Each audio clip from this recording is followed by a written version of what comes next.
Double disc openers on planters wear, and when they wear down a 1/4 inch from their original diameter, it's high time to replace them. Planting with worn openers can negatively affect seed depth and in turn yields.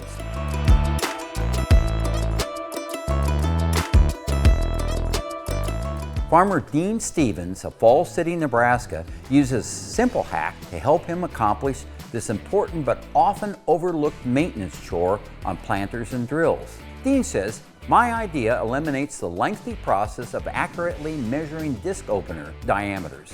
He uses a shop awl to make a scribe mark on the frame of the row unit above the disc when they are new. This indicates the original diameter of the disc. At the end of the season, Dean uses a length of 1/4 inch key stock. All he has to do is hold the end of the key stock on the top of the disc at the scribe mark to see if the top of the key stock is above or below the mark. If it's below the mark, it's time to get to work replacing the disc openers. If you're ready to hack your farm shop, give us a follow and discover more shop hacks like this at agriculture.com/shophacks.